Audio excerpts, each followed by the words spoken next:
Good morning mga bossing. So medyo nakakalungkot dahil kahapon, alam naman natin lahat na nagkaroon na naman ng malakas na pag-ulan tapos marami ang binaha. Lalong-lalo na rito mga bossing sa Quezon City. Yung dating hindi binabaha. Quezon City Circle, nakita nyo binaha, Balintawak, Commonwealth, tapos Visayas Ave, Mother Ignacia, okay? Mga lugar na dating hindi binabaha pero binaha ngayon dahil nga dyan sa palpak na flood control project. So marami ang nag-message sa akin ngayong araw na to mga bossing. Ano daw yung pwedeng gawin kasi may mga nag-message sa akin. Nabaha yung sasakyan nila. So anong pwedeng gawin para hindi tuluyang masira or ma-minimize yung sira ng kanilang sasakyan. So eto mga boss, konting tip lang mga boss ha. Number 1 rule mga bossing kapag nabaha ang isang sasakyan, never attempt na paandar rin or start or kahit i-turn on man lang yung inyong ignition switch mga bossing. Actually mga bossing, before nga kayo bahain, halimbawa na-stranded na kayo sa isang lugar tapos nakikita nyo yung umaangat na yung tubig at tingin nyo hindi na may aalis yung sasakyan, number 1 na kailangan ninyong gawin dyan mga boss, tanggalin yung connection sa battery. Kailangan ninyong mapatay ang power sa buong sasakyan ninyo kasi kahit kagaya niya, nakaparada lang tong Everest ko, may power yan mga bossing. Kaya nga diba, kapag nag-lock and unlock tayo, nabubuksan nyo yung pinto kasi naka-standby mode lang yan mga boss. May power pa rin na dumadaloy sa sasakyan natin. So before lumubog ang ating sasakyan sa baha mga bossing, maganda matanggal nyo na yung negative connection ng battery. Next thing, yun nga, huwag nyo paandarin. Third thing mga bossing, kapag humupa na yung bagyo o pinaka-ma-i-advise ko sa inyo mga bossing, hugasan ninyo yung inyong sasakyan. Halimbawa na lang mga boss, bumaha, tapos lumubog ang buong sasakyan ninyo. Lubog. Okay? So, ang pinaka-maipapayo ko mga bossing, syempre siguro naman meron kayong mga hose, mga grip or anything. Kunin nyo na. Tapos, yung pressurize ng konti, wag yung parang tulo lang ng gripo, yung medyo pressurize. Mga ganyan kasi medyo mahina yan eh. Okay? Pero wag naman yung sobrang lakas. Basta yung kailangan yung pressure niya lang mga bossing is enough para mapatalsik lahat ng dumi ng inyong sasakyan. Kung inabot ng tubig baha ang inyong dashboard or buo as in mga bossing, paliguan nyo ng tubig. Okay, so baka maraming magsabi, sir, ba't nasisiraan ka na yata ng bait? Ba't gusto mong hugasan namin yung sasakyan? Hello mga bossing, kapag nabaha ang sasakyan ninyo, mas malinis pa rin po ang tubig gripo. Ang tubig baha, napakarami po niyang contaminants mga bossing.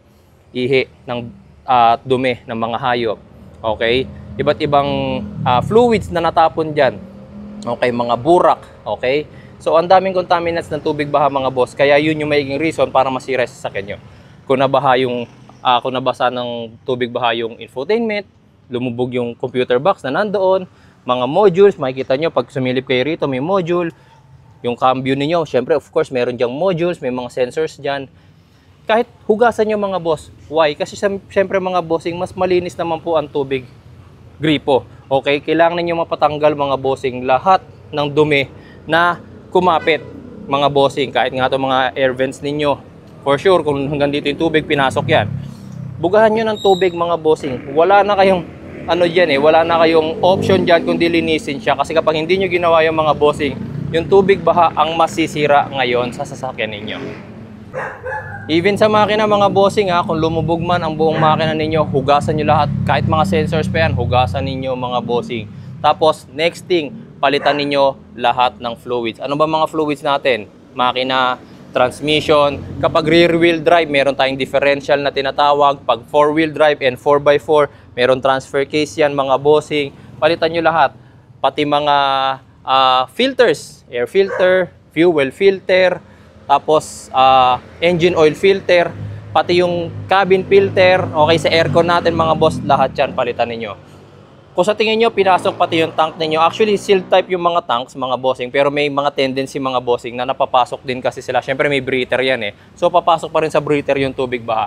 So palitan nyo na rin yung fuel ninyo, i-drain, tapos palitan ng bago, tapos lahat as in kailangan ninyong mapalitan na fluids. Next, mga spark plugs mga boss. This is diesel engine, so wala tong spark plugs. Sa mga gasoline engines mga boss, may spark plugs yan. Pwede nyo pang linisan yan, pero yung iba ina-advise na palitan na ng spark plugs. Pero option niya yan eh, kasi kung saglit lang naman na lubog sa bahang nyo sasakyan, yung spark plugs niya malilinisan nyo kahit yung mga throttle body cleaner o kaya kahit gasolina, panlinis nyo sa spark plugs. Pwede pa yan mga bossing, okay? Tapos, The next thing na gagawin ninyo mga bossing is hintayin ninyong matuyo ang inyong sasakyan, as in patutuyuin ninyo. Wala na kayong ibang gagawin. Syempre, hinugasan nyo yan ng maigi ng tubig, di ba? Pag natuyo na, aabutin niya siguro ng ilang days. Okay, minsan aabutin pa ng weeks.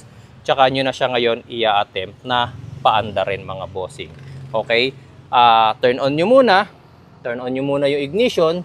Tapos makikita nyo naman dyan sa panel ninyo kung magkakaroon siya ng error na ipapakita.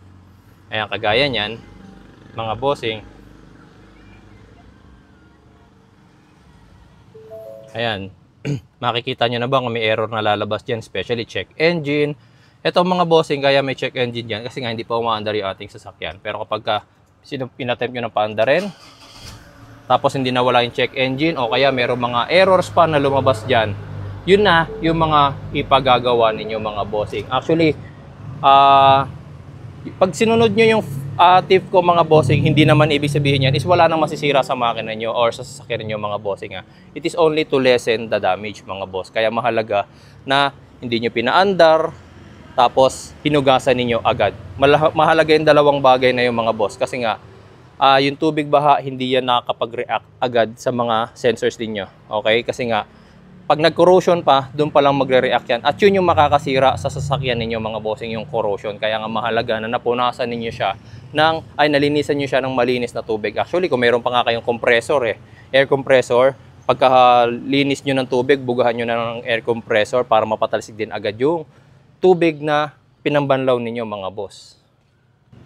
Okay mga bossing, so sana kahit papano nakatulong yung tip ko sa inyo and hopefully wala na sana ulit bahang mangyari sa atin. At if ever man na meron pa, hanggat kaya mga bossing, kung posible na hindi tayo umalis ng bahay, mas maganda. Kung nagsisimula naman ng tumaas ang tubig sa mga locations natin, ilikas nyo na agad ang mga sasakyan nyo mga bossing dahil hindi natin masasabi kung ano ang extent ng damage na pwedeng maging cause ng pagbaha sa ating mga sasakyan. Good morning mga bossing, so medyo nakakalungkot dahil kahapon, alam naman natin lahat na nagkaroon na naman ng malakas na pag-ulan tapos marami ang binaha, lalong-lalo na rito mga bossing sa Quezon City. Yung dating hindi binabaha, Quezon City Circle, nakita nyo binaha, Balintawak, Commonwealth, tapos Visayas Ave, Mother Ignacia, okay?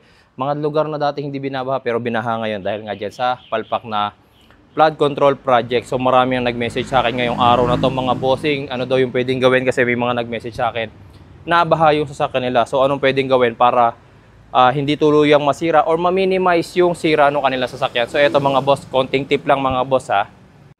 Number 1 rule mga bossing kapag nabaha ang isang sasakyan, never attempt na paandar rin or start or kahit i-turn on man lang yung inyong ignition switch mga bossing. Actually mga bossing, before nga kayo bahain, halimbawa na-stranded na kayo sa isang lugar tapos nakikita nyo umaangat na yung tubig at